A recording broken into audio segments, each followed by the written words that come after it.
9 justices, 0 dissents. One ruling that just shook the foundation of gun law in America. And the mainstream media is barely whispering about it. Let that sink in for a second. This isn't a 5-4 squeaker. This isn't a split decision you can argue away. This is every single justice on the highest court in the land speaking with one unified voice. And what they said? It targets the exact laws that have been telling you how many rounds you're allowed to defend your life with. Magazine capacity restrictions, done, challenged, cornered. But here's what nobody is telling you. And this is the part that could literally determine what happens if you get pulled over tomorrow. A Supreme Court ruling doesn't flip a switch overnight. Your state might still have that law on the books right now. Officers are still enforcing it right now. And if you assume you're automatically protected without understanding how this ruling works in real life, you could be the one paying the price for that assumption. This is where most people get burned. They hear Supreme Court ruled, and they think the fight is over. But the legal battlefield doesn't work like a movie ending. It works like a chess match. And this ruling just took the queen off the board for the other side. Here's what actually happened. For years, lower courts played a clever word game. They acknowledged the Second Amendment protects firearms, then turned around and treated magazines like optional accessories. Like they were cup holders, not essential, not protected, just extra. That framing let them call capacity limits reasonable regulation and walk away clean. The Supreme Court just called that bluff. And when 9 justices agree, that's not a suggestion to lower courts, that's a command. But the real question, the one that decides whether you are protected or exposed right now, is what this ruling specifically dismantled and what it left standing. Because there's a gap between the ruling and your reality. And that gap is dangerous. So what exactly did the court strike down? And what did it leave untouched? Because this is where the headline ends and your actual life begins. The case centered on a legal doctrine that lower courts had been using like a skeleton key.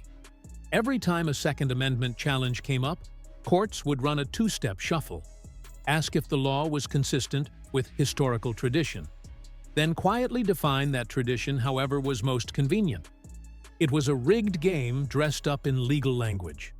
The 9-0 ruling slammed that door shut. The justices made clear, you cannot separate the firearm from the components that make it functional. A magazine isn't a luxury upgrade.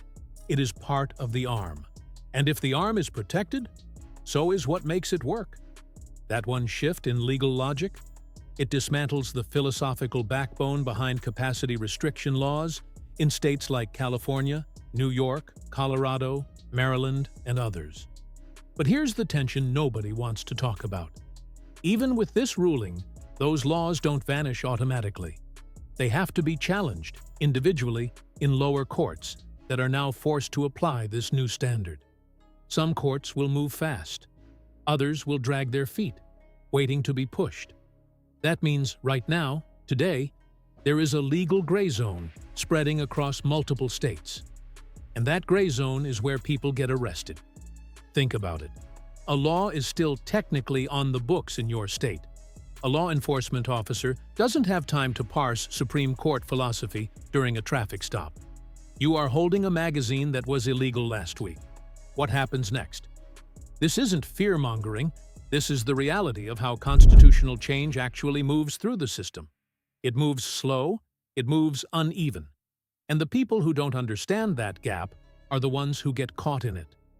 There are specific steps, right now, that Second Amendment attorneys are telling gun owners to take immediately. Steps that protect you during this transition window.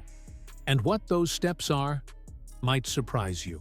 Here's the part nobody in the gun community is saying loudly enough, and it might be the most important thing you hear today. This ruling is a weapon, but only if you know how to use it. Right now, Second Amendment legal organizations are mobilizing. Cases that were previously dismissed or stalled in lower courts are being reopened. Attorneys are filing emergency injunctions in states with active magazine bans, citing this ruling as the new controlling precedent.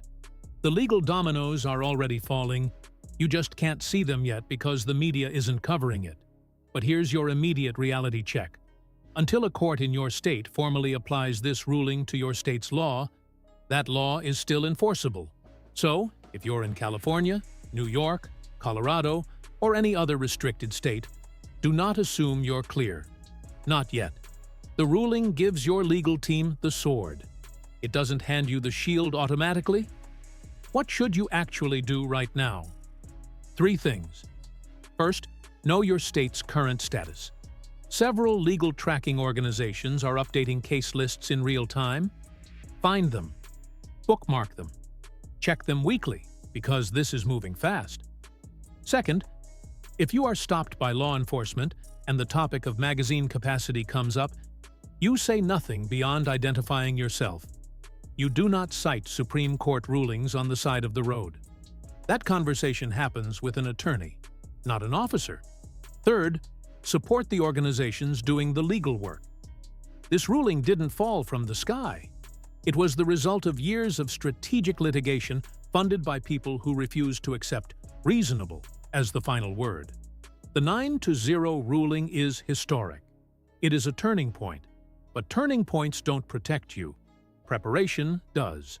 The courts gave gun owners a massive legal victory.